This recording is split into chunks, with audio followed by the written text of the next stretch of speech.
সাবেক প্রধানমন্ত্রী বিএনপি প্রধান বেগম খালেদা জিয়ার মৃত্যুতে শেষ হয়েছে ৩ দিনের শোক। এখন চলছে বিএনপির ৭ দিনের কর্মসূচি। বেগম খালেদা জিয়ার কবরে শ্রদ্ধা জানাতে আসা সাধারণ মানুষের খবর জানাবেন আরিফুল ইসলাম। আরিফ, কি বলছেন সাধারণ মানুষ, জানাবেন।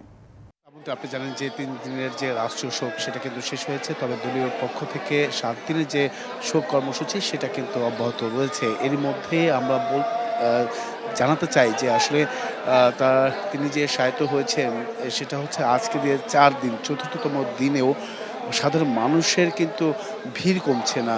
মানুষের স্রোত কিন্তু এই জিয়াউদ্দিন কেন্দ্রিক, শুধুমাত্র রাজধানীবাসী নয়, রাজধানীর বাইরে বা দেশের বিভিন্ন প্রান্ত থেকে কিন্তু দলে দলে তারা আসছেন, এখানে কবর জিয়ারত করছেন, দুহাত তুলে মোনাজাতে আল্লাহ তাআলার দরবারে প্রার্থনা করছেন তাকে যেন জান্নাতবাসী করা হয়, তাকে যেন জান্নাত দান করেন। এছাড়াও তারা প্রত্যেকেই কিন্তু বলছেন যে তার যে চেতনা, তার যে আত্মবিশ্বাস, তার যে গণতন্ত্র নিয়ে কাজ করা, সাধারণ মানুষের কথা বলা, তিনি কখনো আপোস করেনি। সেই বিষয়গুলো, সেই চেতনাগুলো ধারণ করেই, নিজেদের মধ্যে ধারণ করে সবাইকে এক হয়ে এই দেশকে এগিয়ে নিয়ে যেতে হবে। শুধুমাত্র যে সাধারণ জনগণের মধ্যেই সীমাবদ্ধ নয়, দলের নেতাকর্মীরাও কিন্তু এই ধরনের কথা বলছেন। এমনকি আমি যদি একটু দেখাতে চাই যে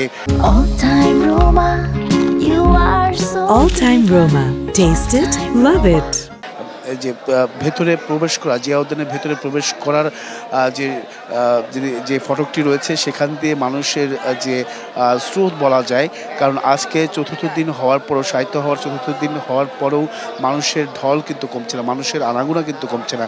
মানুষ আসছেন শুধুমাত্র যে এই বেলা 12টার দিকে তা কিন্তু নয়, ভোর থেকে কিন্তু আমরা দেখেছি সাধারণ মানুষের এই আশা বা ফুল দিয়ে তাকে শ্রদ্ধা নিবেদন করছেন, তার পাশে দাঁড়িয়ে, তার কবরের পাশে দাঁড়িয়ে তারা মোনাজাত করছেন, দোয়া করছেন, কেউ কেউ সূরা ফাতিহা পাঠ করছেন, এছাড়াও বিভিন্ন সূরা তারা পাঠ করছেন, কোরআন তেলাওয়াত তো চলছেই। তো বলা যায় এই ক্ষেত্রে বলা যায় যে আসলে শুধুমাত্র যে বড়রা এসেছেন তা কিন্তু নয়, ছোটরাও এসেছেন, বয়োজ্যেষ্ঠদেরকেও আমরা দেখেছি আসতে এখানে।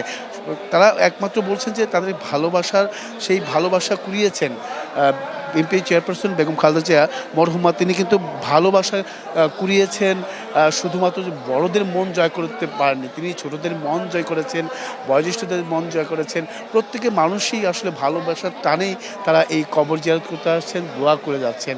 এটা আসলে অনেকটা বলা যায় যে তার জানা যায় যে লাখো মানুষের যে স্রোত, মানুষের যে উপস্থিতি, সেটা কিন্তু জানান দিয়েছে যে তিনি সর্ব জায়গাতেই তিনি মন জয় করেছেন বিএনপি চেয়ারপারসন প্রয়াণ বেগম খালেদা জিয়া। তো এই ছিল এখান থেকে সবশেষ। শ্রাবন্তী, আরিফ, আপনাকে ধন্যবাদ।